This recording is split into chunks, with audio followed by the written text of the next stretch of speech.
Tá bom. Olá, ouvintes da Rádio Madalena, sou Maria Rita Kel, estou começando mais uma conversa solta, hoje com uma escritora que eu vou apresentar daqui a pouquinho, porque primeiro eu quero surpreender vocês lendo um conto curto dela, e depois eu vou dizer quem ela é, tá bem?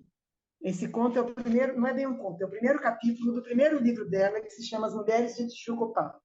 A essa altura, alguns de vocês já vão saber quem ela é. Quando eu chegar lá, e com certeza já terei visto flores, quero ver flores vermelhas. Quando eu chegar lá, depois de ter passado por canteiros de flores, no meio das campinas, vou passar a carta para o inglês e enviar.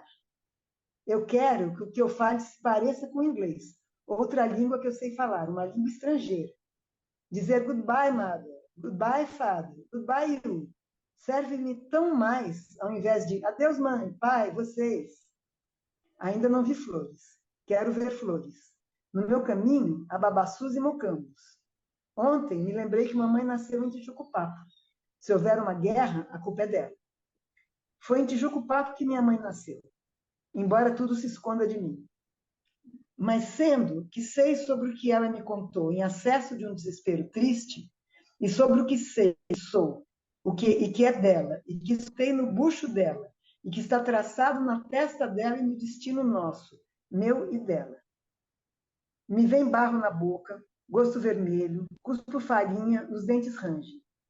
Eu tinha 5 anos e comia terra e cagava lombriga destalhada, os olhos arregalados como os de boto, sem que nada me impedisse, porém, de correr em disparada no outro dia e deslizar de cima a baixo do morro de terra, me embolando, me enrolando, comendo, cuspindo e cagando e dizendo aos ventos que vão à merda das minhas lombrigas, papai e mamãe, vocês que se intrigam nas suas intrigas, me fazem chorar tanto assim.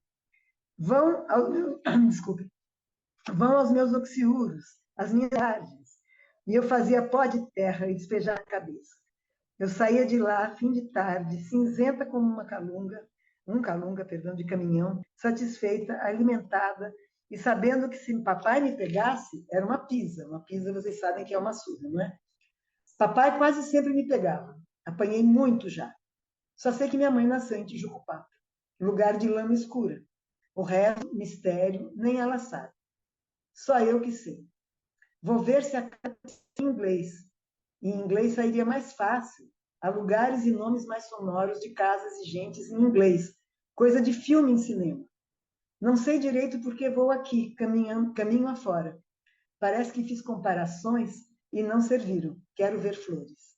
Esse é o primeiro capítulo do primeiro livro, né, Marilene? De Marilene Filinto, que se chama Mulheres de Tijucupá. Marilene, tudo bem? Muito prazer. Muito obrigada de ter aceitado e de deixar eu começar com esse lindo capítulo e instigante, como tudo você escreve, e intrigante de todos os seus livros. Bom, Marilene, primeira pergunta, que é a coisa mais recente. Você foi colunista Folha de São Paulo até pouco tempo atrás. Era um dos colunistas. Não Você entendi. foi da Folha de São Paulo Ah, sim, fui. há pouco tempo atrás. E cancelaram sua coluna, cancelaram algumas outras também, mas quero saber por que a sua foi cancelada. Porque eu não vou dizer porque saiu, porque não é que você saiu. Cancelaram sua coluna, não é? É, é. As razões que eles alegaram são de cunho monetário, o que é uma mentira, porque eu ganhava muito pouco ali. No meu E a caso, Folha é não uma estava mentira. digna, né? No caso de Jânio de Freitas, não, porque ganhava milhões. Mas no meu caso, não. Eu acho que o que aconteceu é que eles, em nome de uma falsa neutralidade do jornal, tiram pessoas que são mais à esquerda, como eu e o do Vivier, por exemplo, na hora que eles acham que tem que tirar. Eu tinha escrito recentemente duas colunas pró-Lula, muito claramente, mas era uma coisa meio literária, assim. Não... Então, eles demitiram um fascistoide lá, um colunista fascista, e aí eu acho que para contrabalançar, eles me mandaram embora também. Quer dizer, a segunda vez que eu saio, que eu passo pela Folha e caio fora. Da primeira vez, eu mesma decidi cair fora. Foi quando o Ah, Lula foi eleito pela primeira vez. Eu estava lá há 12 anos e o Otávio, que já é falecido, me disse que eu tinha feito campanha para o Lula e que, portanto, tudo que eu escrevesse ia passar pela mesa dele dali por diante. E eu falei, não, não vai passar, porque eu vou sair, e dessa Aham, vez os motivos são os mesmos, do meu ponto de vista, né? claro. E deixa eu só fazer uma observação. Tudo bem, Eugênio ganhou milhões, então pode ser que tenha economizado. Milhões, acho que não. Pode ser que eles Não, tenham milhões eu estou economizado com a exagerando, saída. mas ganhava um bom dinheiro, entendeu? Pois é, Eugênio é de esquerda também. É, ele Lula é de era esquerda, de mas é mais esquerda, ponderado, tinha 90 anos, quer dizer, o Jânio é um caso à parte, né? mas é que tem muito, enfim, não vamos ficar discutindo isso aqui, porque a gente está e do Jânio, que eu também quero entrevistar. Mas, no seu caso, a falta de dinheiro foi uma desculpa. Eu acho isso. Eu acho, não tenho certeza. É a minha posição de Aham, esquerda, muito agressiva e tal, que levou a eles cancelarem minha coluna. é. E você agora está com uma nova coluna numa revista chamada Gama, é isso? Eu vou estrear no dia 28 de fevereiro agora, nessa revista chamada Gama Revista, uma revista digital, e vou ter uma coluna lá e mais um texto que ainda não sei exatamente como vai ser, se vai ser mais uma coluna, às vezes isso, às vezes uma resenha. Então, eu começo no dia 28 de fevereiro. Você já está com um tema aqui para sua nova coluna? Ou falar só qual é o seu tema, que cuidado, porque você não para, né? Então, sua cabeça deve estar pensando nisso. Tô, mas ainda não decidi, Rita. Ainda estou Ah, pensando. Estou pensando ainda. aham, tá. Agora, as coisas do jornalismo brasileiro é muito grave, você sabe, você passou por situações como essa, né, no Estadão, você também foi dispensada pelas seus posicionamentos políticos e tal. Então, é muito é muita sacanagem, entendeu? É muita hipocrisia e sacanagem ao mesmo tempo, que é uma coisa muito revoltante para mim, né? Porque eu preciso escrever, eu vivo disso, né? E, enfim, ainda que ganhando mixaria ali, eu estava ali porque preciso. Então eles mandam embora quem precisa, quem não precisa, enfim, aquela política Eles canalha, né? não estão lá para o Estado também não estava. Marilene, um pedacinho do seu primeiro livro, né, do Mulheres de Tijuco. E eu queria te pedir para falar um pouquinho de cada um, de quando você escreveu o segundo, o terceiro, quais são os temas. Fala um pouquinho disso. A tua fala tá falhando um pouco para mim, eu escuto entrecortado, não sei se é o seu ou a minha conexão ou a sua, mas enfim, eu entendi a É, pergunta, mas tá. eu não saberia te responder essa pergunta agora exatamente, cada livro, quando foi, como foi, eu não tenho essa Não, não memória precisa do como dizer quando foi. foi. Não precisa dizer quando foi, nem como você escreveu. Conta um pouco o que cada um é, o nome de cada um, se isso fosse assim. E, Ah, e o que diz, assim, qual é o tema? Fazer não pois é é, um para mim, fichamento do seu livro. não, eu sei que para mim é muito difícil dizer que um livro meu tem um tema X ou Y, entendeu? Porque são vários O temas que lado se misturam encantado de ali. Grongol. É, O lado encantado de Grongol. é um romance é, que trata de reminiscências de infância da minha cidade, quer dizer, eu vou falar de maneira geral que o meu tema principal é a minha história pessoal, é a minha infância em Recife, ainda é isso, entendeu? Então, assim, é uma coisa que me marcou muito a minha mudança para São Paulo quando eu tinha 11 anos de idade, e foi isso que me levou a escrever ficção desde os 13, de saudade da minha cidade, das pessoas, de toda uma cultura que eu deixei lá e com a qual eu não me, e a, no- e a nova cultura de São Paulo eu não me acostumava, então eu me sentia completamente fora de tudo. Além disso, estava entrando na adolescência e meus pais tinham um casamento muito complicado, então era todas as minhas reflexões e saudades sobre a minha vida e a minha origem, né? E a origem dos meus pais, quer dizer, a pobreza, a diferença de classe, a injustiça social, todos esses temas eu vivi, né? E ainda vivo, mas esses temas são os temas que inspiram a minha literatura Obviamente, outros temas se imbricam por aí, amor, se- é, é, vida afetiva, enfim. Então, eu não sei localizar exatamente. Eu sei que a infância tem um peso muito grande na minha literatura, um pouco por causa dessa perda de uma cidade de infância, né, que ficou meio mítica para mim, de certa maneira, Era e para Recife resolver mesmo uma. ou você morou também? Era Recife ou você morou também em uma cidade? Não, eu sempre morei em Recife. Eu nasci perto de Olinda, uma vila operária, mas eu fui registrada em Recife. Meus pais se mudaram para Recife logo, então eu vivi em Recife até os 11 anos de idade, de 11 para 12, quando eles vieram para São Paulo. Aham. E, se não me engano, os seus livros desse choque da chegada em São Paulo, não? Tem, eu acho que tem sim. Até nesse meu, o livro mais recente que eu tenho, é um livro de contos que se chama Mulher Feita, é o livro mais recente que eu publiquei, né, ano passado. E eu percebo lá também que os contos também têm essa veia aí, entendeu? Esse fio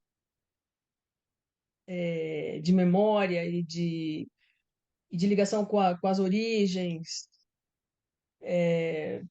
Para mim é um pouco isso, quer dizer, e não é nunca uma história, um texto que eu consiga fazer linearmente, né?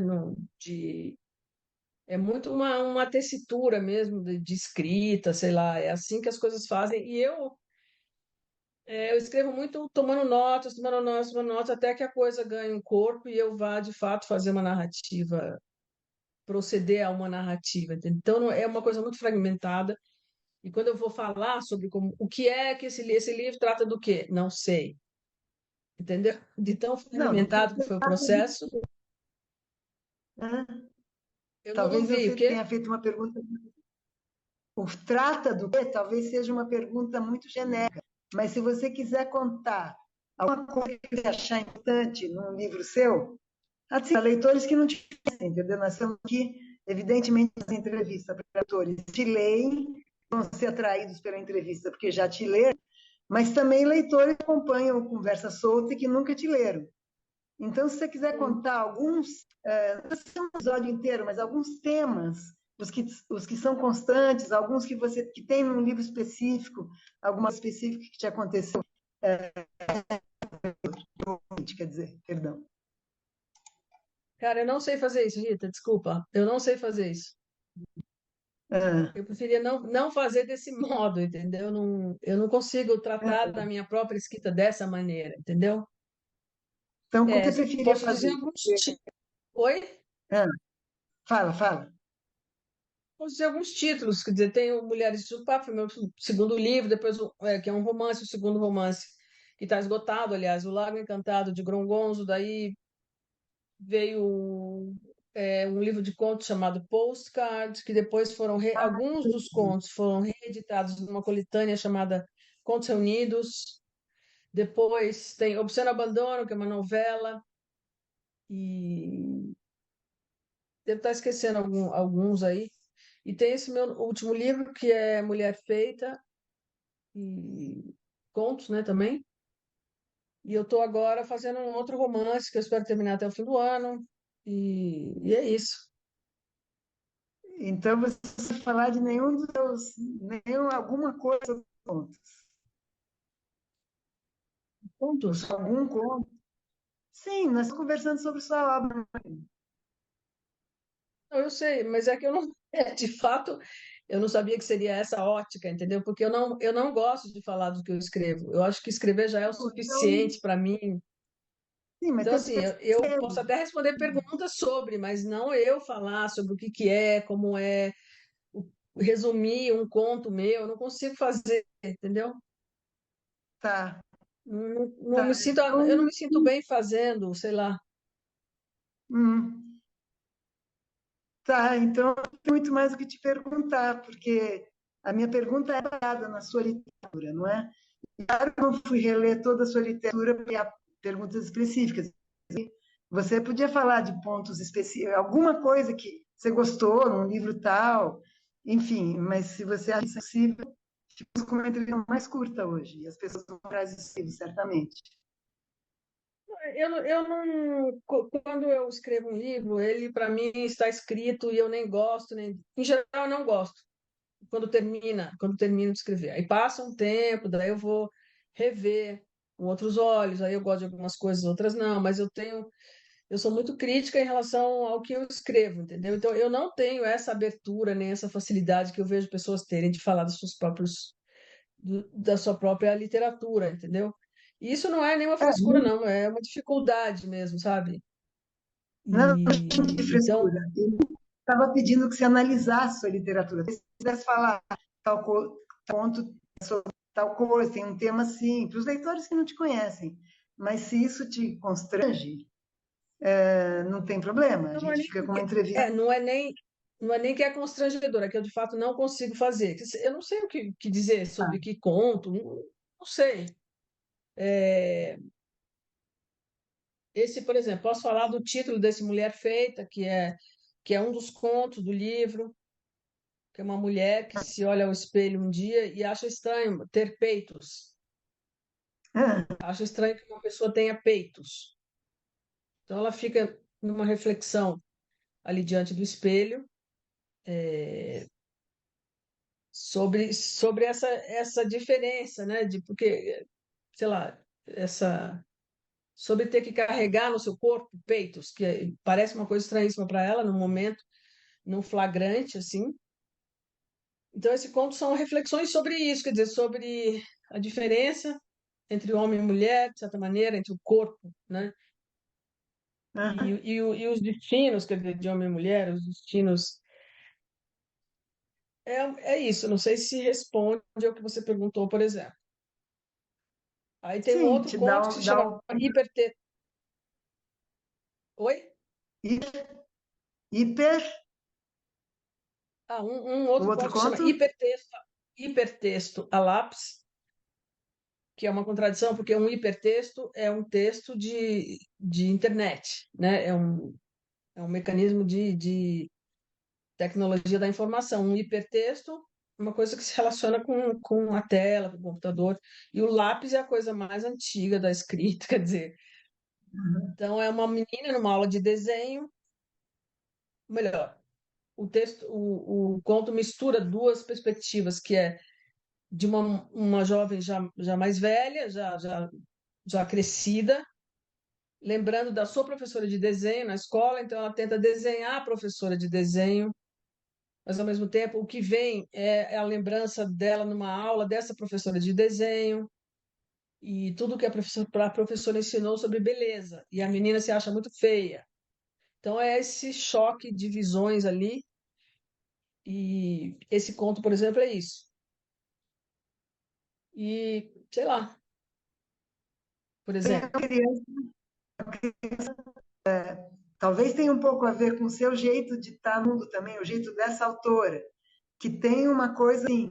É, sumiu a palavra que veio na minha cabeça agora, mas é que não está fácil estar no mundo. A palavra não era essa, a expressão não é essa, mas não está fácil no mundo, né, para essa criança, por exemplo, né? E para as das mulheres de papo, enfim, uma assistência que o mundo oferece a essas personagens, né? Não sei se eu estou me lembrando bem para escolher esse traço que parece que aparece nos seus livros. eu não entendi da sua fala porque cortou. Qual que é o traço? Uma resistência do mundo, como se essas personagens sentissem que o mundo não está fácil para elas, que resiste às tentativas delas de se expandir, de ser felizes, seja o que for. Mas não sei Eu se é acho que uma você está certa. lembrança que está correta. Eu acho que o mundo é uma resistência mesmo. O mundo é uma barreira, o mundo é um muro que você tem que ir tentando atravessar aquilo, né? Acho que você tem razão, é Uhum. um pouco isso, sim. Acho que é um pouco isso, sim. Para mim é muito estranho escrever, Maria Rita, até hoje. Tenho 65 anos, comecei a escrever aos 13 anos, um monte de bobagem, poesia, não sei o quê. Mas eu sempre achei muito estranho escrever ficção para quê, entendeu? Sempre me perguntei para quê. Os meus irmãos que passaram pela mesma coisa que eu, nunca escreveram, não precisaram elaborar essa mudança de cidade, nem o casamento tortuoso dos meus pais.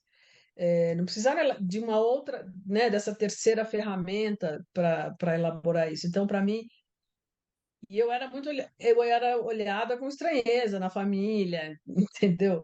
Durante muito tempo, porque eu Aham. escrevia, e eu achava estranho também. Então, eu fui uma menina que sempre brincou na rua, nunca se ligou em livros muito. Só depois, na adolescência, que eu passei a me isolar em São Paulo, me sentindo completamente outsider. Então, fui ler, fui escrever, sei lá, não gostava de São Paulo, ficava dentro de casa, só ia para a escola, aquelas coisas então, eu senti essa necessidade de elaborar tudo isso via escrita, entendeu? Mas não é uma coisa que eu Aham. comemoro, não, escrever. Como tem gente que comemora, que acha lindo. Gente que escreve, né? Escritores que acham lindo escrever, que falam disso como se fosse uma oitava maravilha do mundo, sei lá. Então, para mim, não tem essa coisa, não. Talvez eu não ache lindo, mas eu acho um prazer, por exemplo, no meu caso, é um prazer, sabe? Eu fico felicíssima. Eu consigo resolver uma questão que eu quero, fazer um parágrafo bom, eu fico feliz. Não é que eu acho que eu estou fazendo uma coisa do outro mundo. Eu estou fazendo uma coisa que se faz nesse mundo, né? Não sou eu, né? Todo mundo, muita gente faz e muita gente. Mas eu sinto muito feliz. Você está dizendo que para você não tem essa,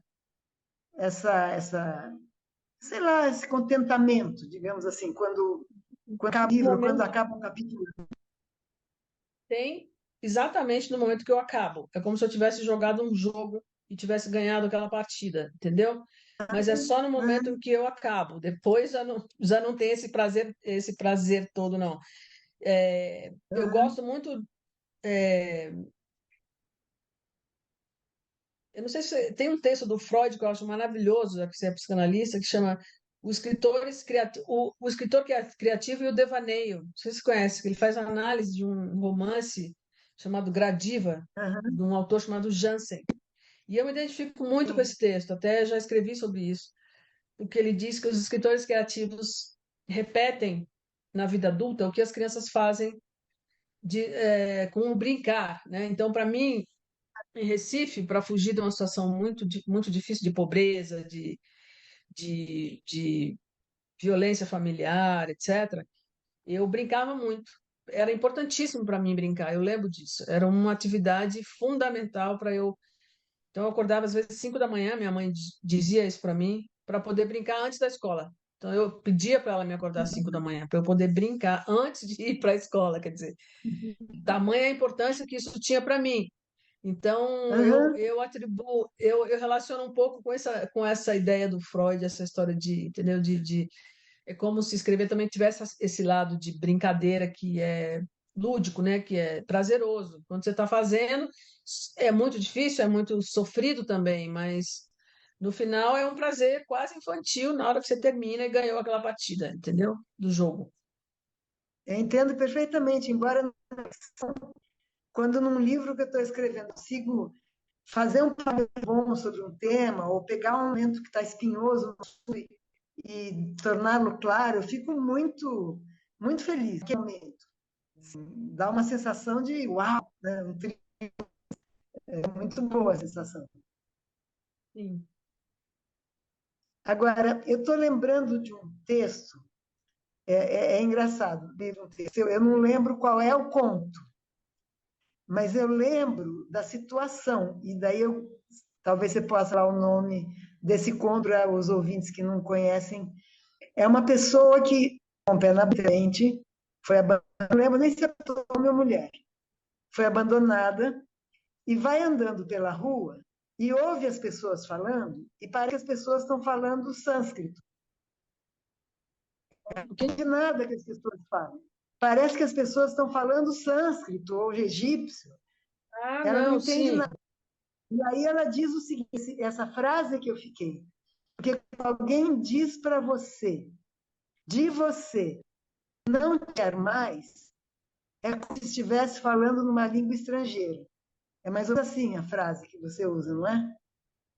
Sim, mas esse conto, eu não me lembro o nome dele, não, ó, mas eu lembro do conto que é uma mulher num trem de metrô, provavelmente.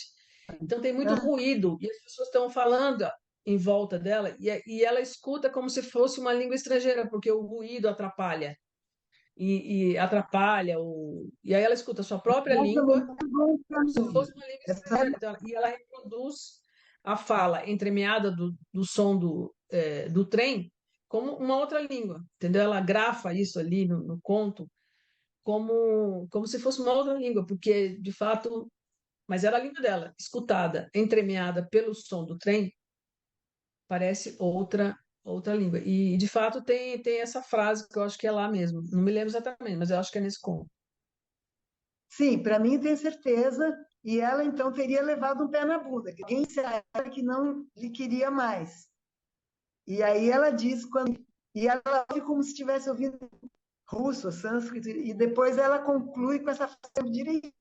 Quando alguém diz para você, de você, que não te quer mais, é como se estivesse falando numa língua estrangeira. Então, enfim, tudo foi É. abandonado, tudo parece uma língua estrangeira, né? Eu acho muito bom esse conto, cujo nome nem você nem eu nos lembramos. Acho que está no postcard.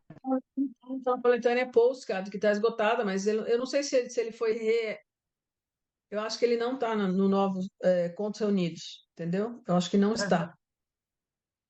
E para os ouvintes que não conhecem, vale para em sebos. Muito bem esse conto no livro. Eu estou Pelo tentando menos a meu, reeditar todos pro os meu. meus livros agora.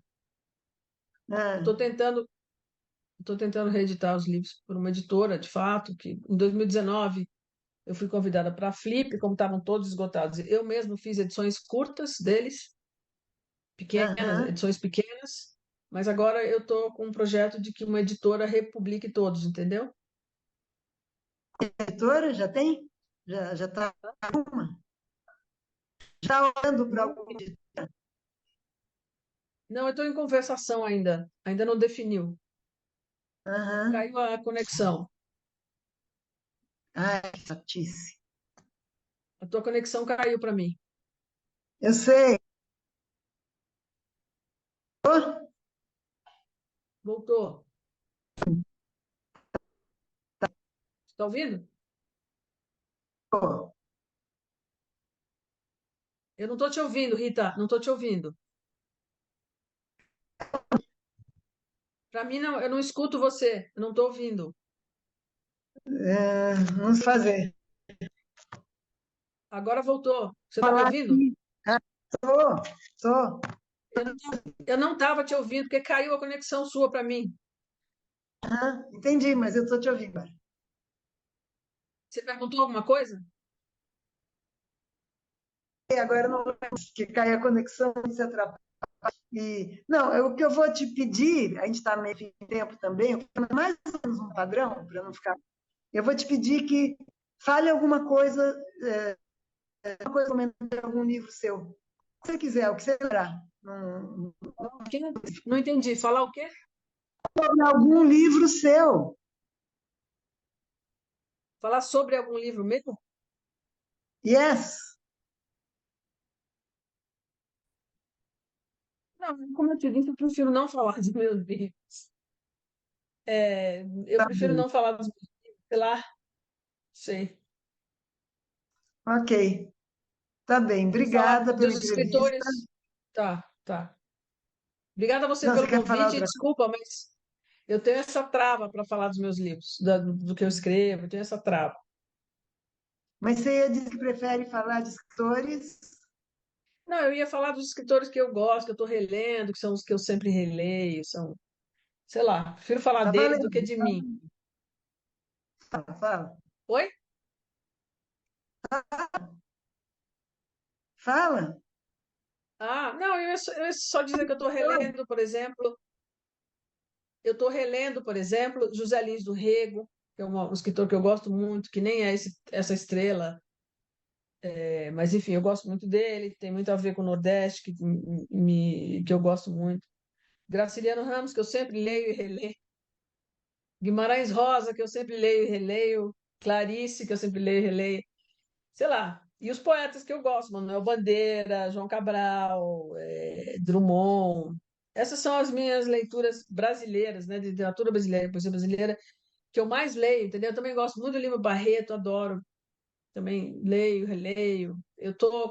Sei lá, já ouvi várias pessoas mais velhas dizerem isso, que quando estão mais velhos, releem o que gostam muito mais do que ler gente nova, entendeu? Que eu não tenho muita paciência também. Mas é isso, Aham. queria te agradecer o convite e pedir desculpas pela minha travação, entendeu? Não tem problema, é o seu estilo. Muito obrigada, Marilene. Obrigada, Obrigada a Mauro. você.